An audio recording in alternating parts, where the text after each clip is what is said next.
Sabi ni Ping Lacson, halos lahat daw ng mga senador may insertion, yung sa 19 Congress. Yan o.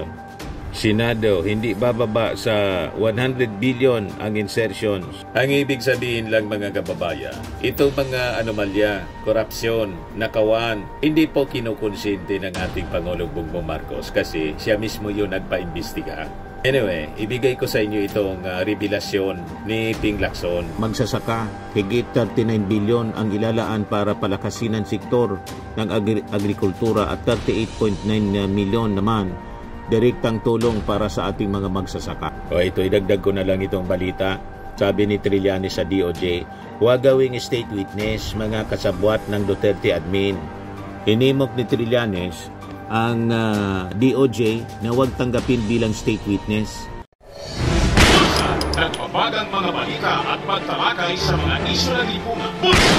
Opinyon, banat at paglalantad sa katotohanan. Bulsa! What you see is what you get. You decide. Ito mga kababayan, si Dante Maravillas, Bicolano vlogger, broadcast journalist from Albay. Sabi ni Ping Lacson, halos lahat daw ng mga senador may insertion, yung sa 19 Congress. Yan o. Senado, hindi bababa sa 100 billion ang insertions sa 2025 budget, sabi ni Ping Lacson.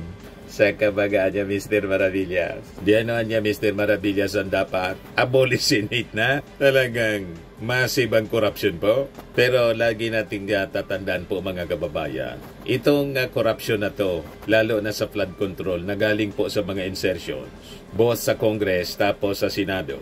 Ang nag-expose nito mga kababayan, yung ating Pangulong Bongbong Marcos, nang sabihin niya sa SONA, maya naman kayo. Ang ibig sabihin lang mga kababayan, itong mga anomalya, korupsyon, nakawan, hindi po kinukonsente ng ating Pangulong Bongbong Marcos kasi siya mismo yung nagpa-imbestiga.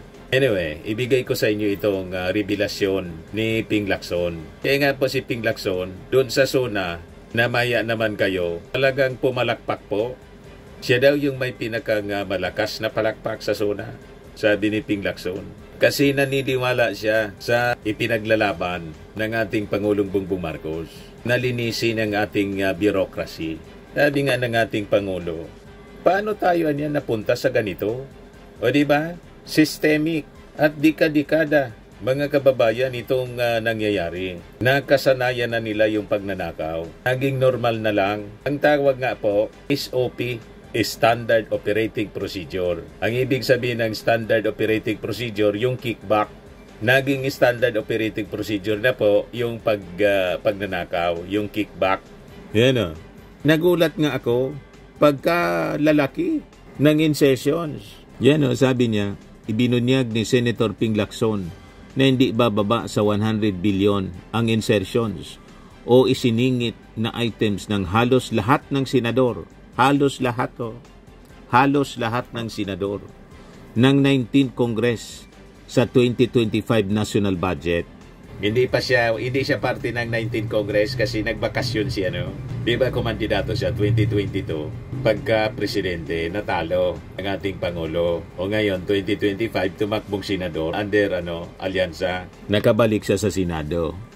Kasabi dito sa report ng News 5, base raw ito sa mga nakalap na dokumento ni Lacson. Bagaman for later release ang mga ito, hindi niya naman pinangalanan ang mga nasabing senador. Sabi ni Ping Lacson, never pa niya akong nakakita. Kasi nung araw, di pa declared ang constitutional ang PDAP, Priority Development Assistance Fund. Nandoon lang sa hundreds of millions. Ngayon nakita ko ang total kabuuan at least 100 billion. Sabi pa ni Lacson sa interview ng radyo, nilinaw niya na hindi man automatikong illegal ang insertions. Nagiging questionable ito kung aabot sa 5 billion hanggang 9 billion ang individual insertions. Pinagati-hatian yon ng mga senador ng 19 Congress. You see, butit nanalo po si Ping Lacson. At siya ngayon ang Chairman Committee o Senate Blue Ribbon Committee matapos ikudita mga kababayan ng mga senador si Escudero bilang Senate President. Pinalitan ni Ping Lacson si Marcoleta. Yan ang ginawa ng ating Pangulo po. Siniro budget niya. Tinanggal lahat yung sa flood control. Yan o. para matiyak na tama ang paggamit ng pera ninyo. Tiniyak ni President Bongbong Marcos na mapupunta sa tama ang kabanang bayan at mga benepisyo rito ang maraming Pilipino.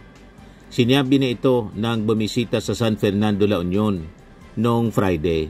Kasunod ito ng anunsyo niya na paglipat ng 255.5 billion na pondo ng DPWH para sa flood control project sa 2026 sa mga priority programs ng iba pang ahensya. Kabilang na rito ang 36 bilyong pondo para sa cash aid program ng DSWD gaya ng AIX at TUPAD. Para direkta pong mapakinabangan ng mga mamamayang Pilipino, ilipat niya yung 36 billion. Yung iba, i-distribute sa iba pang mga agencies ng gobyerno. Basta ang ginawa niya mga kababayan, zero budget para sa flood control para sa 2026. Kasi sabi ng ating Pangulo, yung 2025 budget niya, anyway, mayroon pa niya doon na pondo.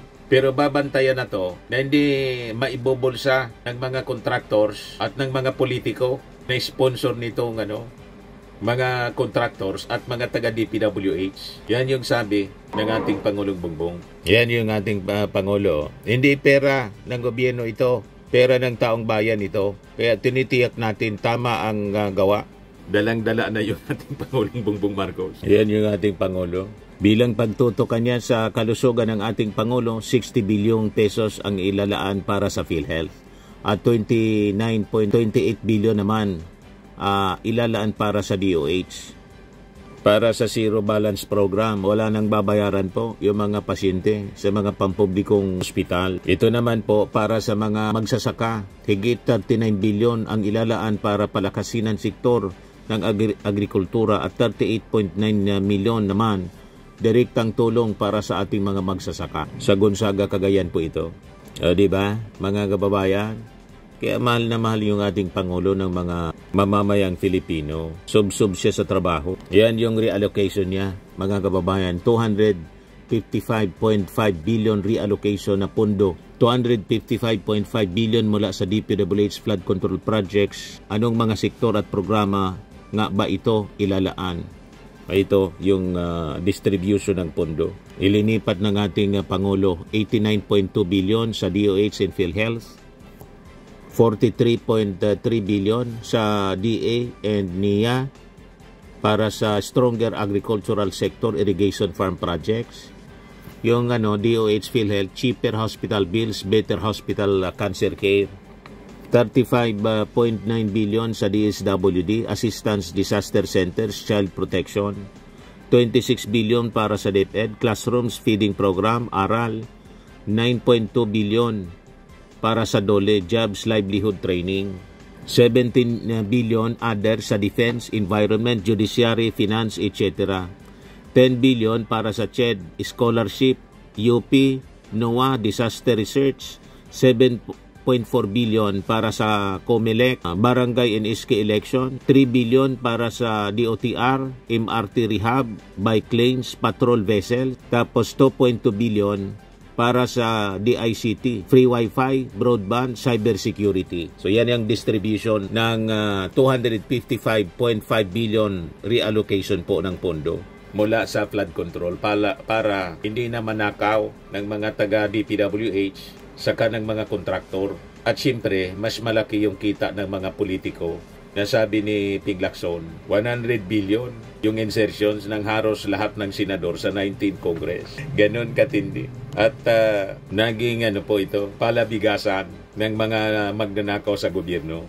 Tinanggal na ngayon ng ating Pangulo. Ito yung ating Pangulo. Sa pagunita ng 36th death anniversary ni dating Pangulong Ferdinand Idralin Marcos Sr., dumalo si Pangulong Marcos Jr. sa isang misa sa Immaculate Conception Parish kasama ang ilang miyembro ng pamilya at mga taga-suporta. Yan po. Ito, idagdag ko na lang itong balita. Sabi ni Trillanes sa DOJ, huwag gawing state witness mga kasabwat ng Duterte admin. Hinimok ni Trillanes ang DOJ na huwag tanggapin bilang state witness ang mga dating DPWH officials na sina former Undersecretary Roberto Bernardo, dating DPWH Engineer Henry Alcantara at Bryce Hernandez. pati ang mag-asawang contractors na si Sara at Curly Diskaya. Anya, pinoprotektahan umano ng mga naturang individual ang mga kasabwat nila sa Duterte administration, kung kaya't hindi dapat sila matanggap bilang state witness. Sila Duterte ang Sila Duterte ang nagpalago ng mga sindikato sa iba't ibang government agencies, sabi ni Trillanes. O boss kayo ngayon, yung mismo ating Pangulong Bongbong Marcos ang gumalaw para magpa-imbestiga through the ICI. Ito si Marcoleta na parang abogado ng mga Diskaya, saka nung testigo, si Orly Gutesa nasunog yung testimonya. Pigay yung notaryo. Mahirit pa si Marcoleta, sabi niya, patawag po natin yung abogado at dalhin niya yung notarial register. Makikita po natin dyan kung sino nagsasabi ng totoo, sabi ni Jose Castro. Alam mo, referring to Marcoleta, really, parang you're acting like a counsel, pero ayaw naming isipin yun. Nag-aabogado, kahit yung mga Duterte senators po, kahit nga hindi abogado, nag-aabogado, tulad ni Baturni. Pag kakampi nila, ganun ang ginagawa. Max Framing and Lifting Cream, pinapahid po sa mga pulses in affected area. Mainam po sa paninigas ng mga kaso-kasuan. Ito naman po, Automax Radiant Serum. Sa mukha naman yung application, anti-aging po siya. You will look 10 years younger than your age. Sa mga cancer patients naman po, baka lang gusto ninyo itong itry. Naing siya red mix fruit drink. Hindi mo po siya gamot, food supplement siya. Kaya lang, gawa siya mga kababayan sa goji berry. Yung goji berry, may anti-cancer properties. O ngayon, yung mga inquiries ninyo, dumiritso na lang kayo sa aming messenger sa Facebook para masagot namin agad. Ayos pa? Ayos na ayos niya, Mr. Maravilla. Sa mga nagana po ng malinis and spacious fitness gym, pumunta lang po kayo sa aming Colossal Fitness Gym. May Grab ka rental din po kami. But anyway, ito po pala yung aming bagong product na binibenta online. I am worldwide amazing pure organic barley powdered drink mix from Australia. Negosyo to ng aking anak na architect entrepreneur Riz Maravillas. Ayan po. Kontakin na lang po ninyo siya, Riz Maravillas on Facebook. Ang mga health benefits niya, boost immunity, improves digestion, enhance energy levels, packed with antioxidants, prevent cancer. Ito naman po yung bago naming product na binibenta online. Eye Glow Serum, whitening po siya. Tingnan ninyo yung epekto sa aking anak na architect before and now. Yung mga inquiries po ninyo, dumiretso na lang kayo sa kanyang Facebook account, Riz Maravillas.